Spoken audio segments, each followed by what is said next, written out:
Whoa, what is going on, football fans? Back at it with another New York Giants video. Getting a really late upload for you guys this morning, actually. Obviously, the draft went really late, but I wanted to get my initial impression up on Deonte Banks. I also wanted to briefly recap the 8-minute clip that's on Giants.com where Joe Schoen and Brian Dable talked about our first-round pick today with Deonte Banks.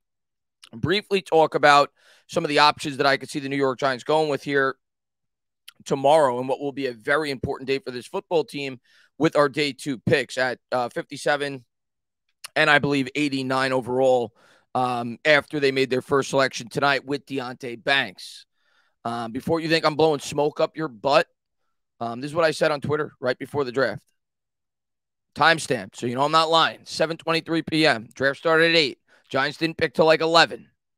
Deonte Banks is my final answer. That's who I thought we were going to take, and that's who I wanted. And the answer is simple. It's why I've been talking about cornerback now for week after week after week after week. And I've talked about cornerback since Wink Martindale took over for this defensive scheme. You go back to his days with the Baltimore Ravens. He thrived when they had a strong secondary. The first 3 years, they had one of the better defenses in all of football. The fourth year, he got fired because the secondary got hurt. And it exposed a lot of holes in the weakness. If you want to be as aggressive as Wink Martindale is with this New York Giants football team, you have to be able to blitz, but you have to be able to cover in order to do that. Last year, we blitzed 42% of the time. If you want this New York Giants defense to really take off, you need to improve that corner play. Not to mention, Adoree Jackson, more than likely, or at least it's possible, won't be with the New York Giants after this year. He's a free agent. We got to sign a lot of other players. He's going to be closer to 30. So you got to factor that in as well. And on top of all of that, cornerback was the strength of the first round of this year's draft, according to basically every expert known to man. A lot of people thought that upwards of 6 or 7 corners could go in the first round. And there's a reason that 5 went in the first round of tonight's, 4. Joey Porter Jr. did not go, but Emmanuel Forbes took his place. 4 went in the first round of tonight's draft.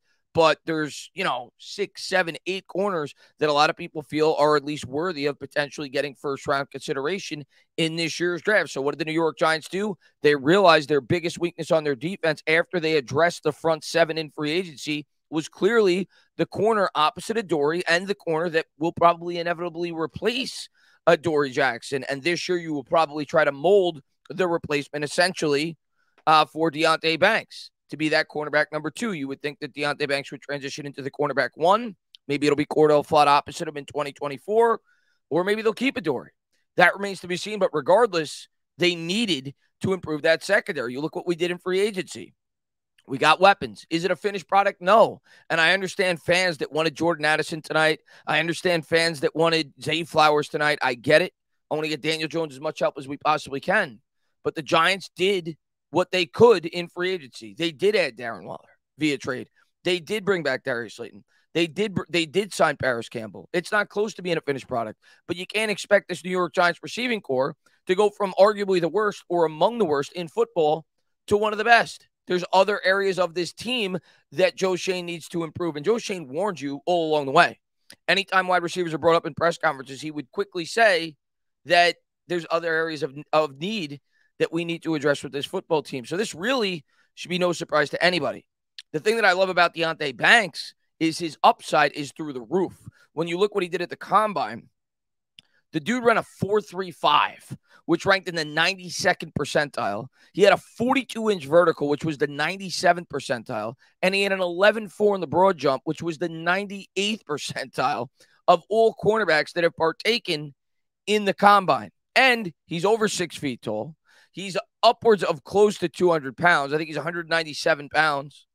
And he just so happens to fit this scheme perfectly, right? Everybody says he's a man press cover corner, and he's got speed. He's got everything you want. Now, yes, are there holes to his game? Sure. When you look at the PFF numbers and when you watch some of his film, there's definitely some holes to his game. His PFF numbers last year, in 12 games played, he took 680 defensive snaps, 384 coverage snaps. He gave up 26 receptions on 60 targets, 258 yards, surrendered 4 touchdowns, and he only had 1 interception. So unlike Forbes, who's a big play guy, he creates interceptions. I think he had 6 picks last year. He only had 1. But this is a guy that I think personally fits our defense better. And I think that's exactly why Joe Shane elected to take him at 24. The other thing that people are going to talk about with this pick is, why did you trade up? You only moved up one spot. You didn't have to trade up. Well, we're going to listen to the press conference. We're going to hear what Joe Shane had to say. I haven't even watched it yet, but I think the answer is simple. They traded up to ensure that they got Deonte Banks. The Dallas Cowboys were picking right behind him. And the funny thing to me is Giants fans complain when the Giants sit in their hands and knees and they allow teams to jump them. You go back about 3 years ago, I think it was in the 4th round, Tyler Biadasz. We all wanted him at the center spot. The 4th or 5th round, Cowboys jumped him. We all screamed. Why didn't you ensure that you were able to get him, right? Devontae Smith, Eagles jumped us. Same thing, right from within the division. So tonight, the New York Giants make sure that they're not going to be jumped for their guy in Deonte Banks. And he was clearly the best cornerback on their board by a wide margin. Otherwise, why would you have made the trade? If they thought that him and Joey Porter Jr. were close, why would you have made the trade? So it makes complete sense in terms of what they gave up. Sure, they gave up something. You have to give up something when you make a trade. They gave up a 5th-round pick, a late 5th-round pick at that, and a 7th-round pick to move up and get a guy that they feel could be the future number 1 corner of this football team, and a guy that most people thought was a top 15 to 20 player in this year's draft. The Giants were able to fill their biggest void on defense. Now Wink is really going to be aggressive. I'm sure a lot of you guys saw the clips of Wink celebrating with Joe Shane, hugging him, looking excited after the pick. I'm thrilled. And now I think this opens up everything for the New York Giants tomorrow. There's depth now at the wide receiver position. There's depth now at the center spot. And nobody was drafted at the center position. I'm sure a couple will probably fall off the board probably before we pick. That remains to be seen. But you still have all your centers available. There's plenty of wide receivers available, including Jalen Hyatt, who sprinkled into the 2nd round. We'll see how far he may drop. Mingo, several other wide receivers. I think it's a deep wide receiver class. I just don't think it's top heavy. So the Giants have a ton of options at those 2 positions. And you got to figure after what the Eagles did tonight, and the Eagles had a great draft, after what they did tonight, and after what the Dallas Cowboys did as well, improving their interior defensive line, the Giants have got to try to sew up that interior offensive line as best as they can. So you got to think they look to attack the center or the guard position tomorrow. Will they? I don't know. Maybe somebody falls in their lap that they can't pass up. Maybe Branch falls in their lap, right? But you got to think they're strongly considering going center there in round 2. We'll see. In terms of what they gave up, I don't think it's a whole lot. Yeah, I get it. They only moved up 1 pick, but they made sure they got their guy. And in the process, you give up a 7th-round pick. I mean, a lot of times a 7th-round pick doesn't even make the roster. We're talking about a number 1 corner for your football team. That's what you're at least projecting. That's what you think he's going to be. And that's what this defense needs. And if Deonte Banks works out, you think about the effect it could have on guys like Kayvon Thibodeau, so on and so forth. I understand that Daniel Jones needs more help. I also understand that fans were going to scream no matter what if we didn't get a wide receiver in the 1st round. The fact of the matter is, 2 running backs went before any wide receiver was taken in this draft. There wasn't a single wide receiver taken until pick 20. So what does that tell me? It was not the strength of this year's draft class. The Giants clearly did not see any of these wide receivers as being a dominant number 1. Otherwise, they would have grabbed one. They would have traded up and they would have grabbed one. So if the Giants didn't feel that there was a number 1, a true number 1 wide receiver in this class, and a lot of other teams apparently did not either, I think that explains why we did not go wide receiver. And I think it explains why we went with the cornerback with Deonte Banks. So I love the pick. It's exactly what I wanted pre-draft. I talked about it, for months, that I thought cornerback was the right approach in round 1. And now I turn my sights to the interior offensive line, the wide receiver position, linebacker perhaps. There's a lot of options for the Giants day 2. And we'll talk about all that tomorrow when we're live on the channel, live streaming the draft. But I love it. I think we're off to a great start. Day number 1 for the Giants. But let's pull up the press conference. This will be my first time listening along with you. And we'll hear what Joe Shane had to say about it. You're a general manager, and I'll give my opinion, throughout the video. The way the board fell, it was just we were getting depleted. So it was the right thing to do for us. We do a lot of research on team needs and, what people need behind us, and including the team that we traded with. So that was a scenario we put together early in the day if we got there and we were worried about anybody else coming up to that position. We had something in place with Jacksonville, and it worked out that, Joe, as it was unfolding today, for maybe we're to about pick number 19 or so, it looked like it was kind of playing out well for you. Yeah. right? Even if you were looking at receivers as Yeah. well, there was no receivers. How tense does that start to get once it got to like 20, 21, 22? By the way, this is exactly why I said when I talked about potentially trading up, why I would always say if we were going to trade up, the spot that, and I always thought I said we were going to trade up, and we did. So I hit on that, but I didn't think we'd trade up just one spot. I thought we would trade up to like that 19 spot because when I looked at the draft board, I saw, especially if we were going to go wide receiver, because I saw exactly what happened tonight. I thought that would happen because I saw 3 teams in a row, the Chargers, Seattle, and I'm forgetting the other team, but I saw, I can't remember off the top of my head, but I saw 3 teams in a row at 20, 21, and 22 that I thought very well would take a wide receiver. And that's exactly what happened tonight. And on top of that, Minnesota took a wide receiver. So that was a little bit of a surprise to me. I didn't think they would go wide receiver because of how poor their defense is. And if Addison was not taken, who knows? If they took Banks, maybe we would have taken Addison. But the Giants elected to go with their guy, with Deonte Banks, when they were on the clock. But that's why I always said to myself, I did envision a trade up as a very distinct possibility this year. And I happen to be right. They just didn't trade up to the spot that I thought they would. I thought they might trade up to 19. But yeah, it played out exactly how I thought it would leading up into that pick. I thought the Giants would have a lot of options at 19. And then there was a possible runoff with those next 3 picks, which is exactly what happened. Yeah, I would say it got pretty tense. I mean, we had a lot of irons in the fire, whether it was moving up, moving back. We had a lot of opportunities to move out of 25 if we would have stayed there. So trying to manage, phone calls with, teams in front of us while also keeping track of, options if we decided to move back. Then the other option was staying, make the pick at 25. So TV shot that caught Wink. It looked like he might tackle you when that pick was made. Can you speak to what that was all about? Well, you guys know Wink's defense and what he likes, and Deonte fits that mold to a T. So yeah, he was ecstatic. What is it about him specifically that attracts you to him? Yeah, he's prototype from a size standpoint. He's athletic. He's physical. He can run. He ran 4.32 at the combine. He's got arm length, big hands. He's been a 4-year starter. He was hurt a year ago, but he's played a lot of ball there at Maryland.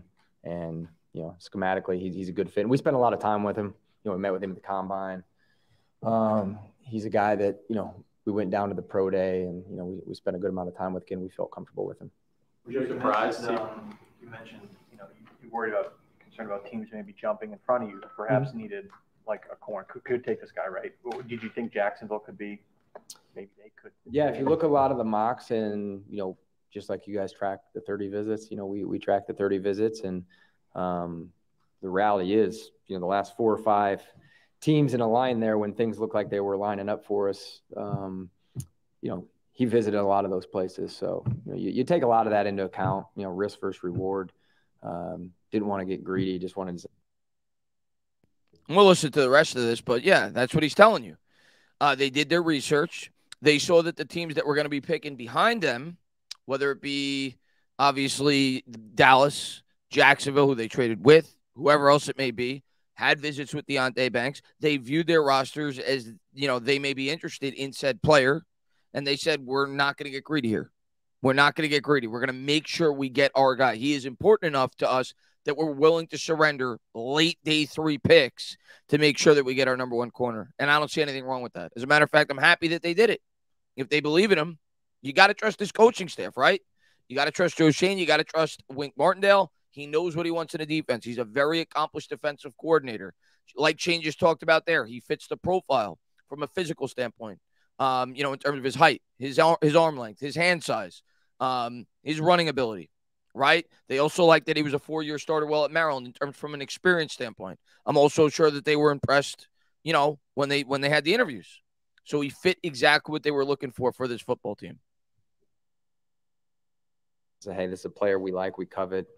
Don't get cute. Let's just take him, and we'll move on to day 2 of the draft. Joe, when the receivers started, there were none, right, for a long time, and then bang, bang, bang, bang. How much did that affect this pick here?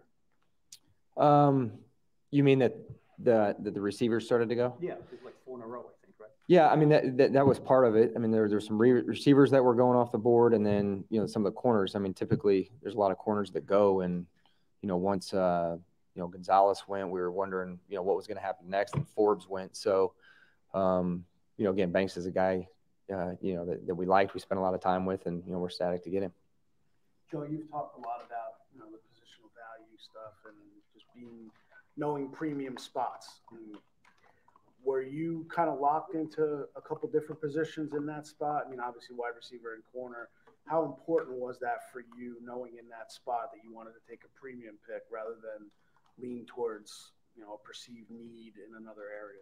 Yeah, in an ideal world, that's how that works out. What on the open market, these players are getting at their position, and some of the positions continue to ascend up. Some have went the other way, but corner's one that's I think going to continue to ascend, and you take that into account. But when you're picking at 25, we had multiple positions, and again, it may not be a popular first round position, but they're best player available.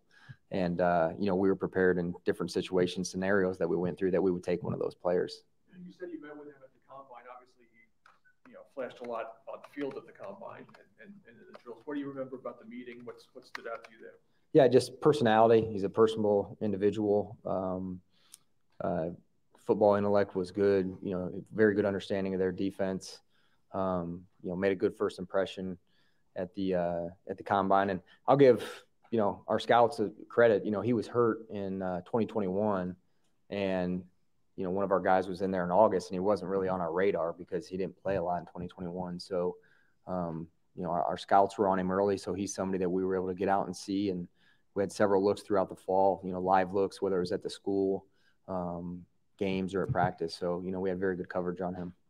Ryan, how much last year, as the whole season went on, did you get a sense that cornerback, you had some guys hurt, but Dory got hurt a little bit, that was a position that you had to just kind of manufacture things there? Well, I think you can never have enough good corners.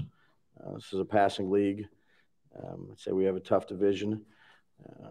And Tay, he's a tall, lengthy, press, man-to-man corner who we had graded high, and happy we have him. You were talking about how the variables were a lot different than last year, and you kind of knew it was a handful of guys.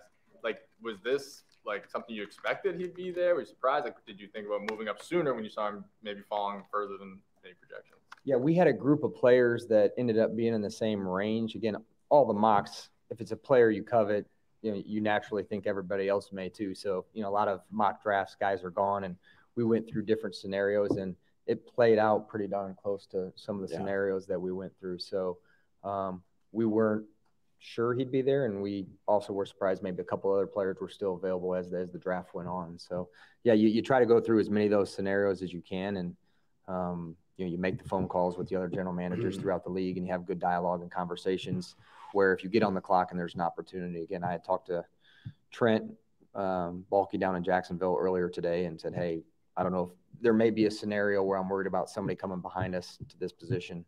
Would you be open to it? These would be the parameters. And then, we stayed in communication throughout the draft. So, Ryan, is this guy a cover corner, or is he a press guy, or what? Yeah, he's played a lot of press man-to-man. Again, we play a variety of defenses, with our system, but he's played a heavy amount of man-to-man coverage and press, and he's strong. He's got good length. He's got good quickness, good speed. And now we'll throw him in the mix with our guys, and good to have him. The knock that people seem to have on him was the lack of interceptions. What did you guys make? What did you make of that, if anything? You want to talk about playing that coverage sometime? Yeah, I just he was around the ball quite a bit. There was a lot of pass breakups. He can match receivers. Again, it's new for all these young guys coming in, but I think he's a good player. I'm glad we got him. Do you think he's ready to come in and be a year one starter? Yeah, well, we got a lot of work to do. So, with us, everybody's got to earn their role. Come in and throw him in the mix. Again, we think he's a good player. Obviously, we drafted him in the first round, but everybody here has to earn their role and come in there and compete. Not too long ago in this league, it was the idea of rookie corners weren't able to come in and make that impact unless they were really that elite guy. Mm-hmm. Did what happened last year in the league with guys coming in like Sauce and some other guys change maybe the way you think corners can transition maybe a little quicker than they have in the past? Yeah, that's one of the hardest positions in football to play. You're moving backwards away from the ball, trying to cover elite athletes. So it's one of the most difficult, positions I think in the NFL. But like Dave said, like everybody's going to come and compete. Nobody's going to be given anything. So he's going to have to come in and earn his stripes. And, he's got a lot to learn, in terms of scheme and our defense. So looking forward to getting him here and getting to work. All right. Thanks, man. Can I just ask you, does trading the picks make it less likely, or your want to, of maybe trading up in like the second or third round, because now you do have some little less draft capital? Nah, I'll still go up.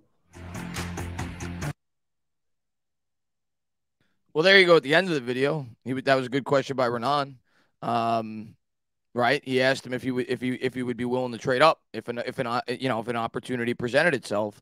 Obviously, due to the fact that he already gave up draft capital, he said no. If the right player is there at the right spot, I'm still definitely willing to move up. And of course, the Giants still have another 8 picks? I didn't know. Well, they gave up 2. They had 10 coming in. Yeah, so they have another 7 picks over the last 6 rounds. So, and they still have both day 2 picks.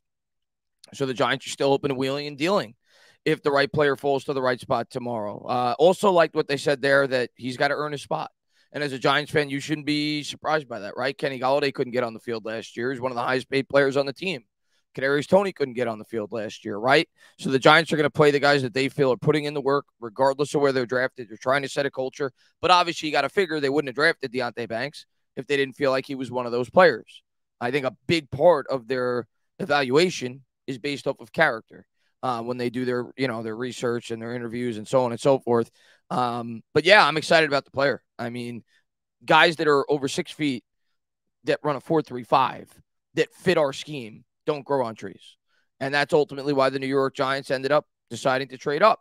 And I'm sure there were several options like Joe Shane talked about. But when I really looked at it, of the guys that were being mocked inside the top 15 to 20, factoring in need and factoring in what I thought was going to be a run at the wide receiver position right before we picked, if we didn't have a massive trade up, I thought that we were going to be content taking a cornerback. And I know that Shane's a lot smarter than I am. He's got more intel than I do. So I think he had that common sense. So I think they were always going corner by the time it got to 19. I think if they wanted to go wide receiver, they would have made the jump from 25 to 19 because they saw those 3 teams picking back to back to back. And I'm sure they could tell just as easily as I did that they were probably going to go wide receiver. I don't think that was any secret when you looked at the team need. Baltimore was the other one that I failed to mention earlier. So once they stayed where they were, I was very confident that we were going to be going cornerback. And I'm very happy that we did. I thought that it was something we absolutely needed to address. We needed a lockdown corner.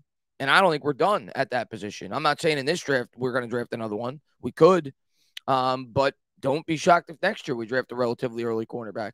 Like Dable said in that press conference, you could never have enough corners, especially in the defense that we currently run. I think our defense next year is going to be really fun to watch with the improved front 7 and now the improved secondary.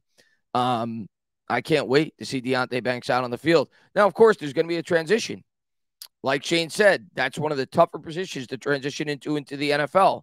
So don't expect him to come out there and be an all-pro player. Yes, I know Sauce Gardner made a very smooth transition, but there may be some bumps along the road. But the physical attributes are certainly there. And I think he could be a dynamite player long-term for this football team. I'm really excited that he's going to be in Giants blue, and we'll see what we do over the next 2 days. But so far, so good. How could I give it anything but an A+? I said before the day started, that was the guy I wanted. And it's not often when you're picking at 25, the team picks the exact guy that you wanted. So for me, they're off to an A+ start. Maybe I'll knock it down to an A because they had to give up some draft compensation, but it's not much. It's not much. I understand we don't want to give away any picks, and we need as many picks as we could get. But sometimes when you prioritize a player like that, you got to go up and get them. And for all the people that are talking about the wide receivers, how are we going to compete from within this division? That's fair, okay? This is not going to be fixed in 1 year, and I could just as easily say, how are you going to cover A.J. Brown? How are you going to cover Devontae Smith? How are you going to cover Terry McLaurin? How are you going to cover Jahan Dotson? How are you going to cover CeeDee Lamb? How are you going to cover Brandon Cooks? right? They got weapons all over in this division, and you got to be able to cover, especially when you want to be aggressive with the blitz. Step 1's complete. Tomorrow, step 2. As always, guys, if you liked what you watched, please subscribe, drop a comment, maybe give me a little thumbs up. Cheers.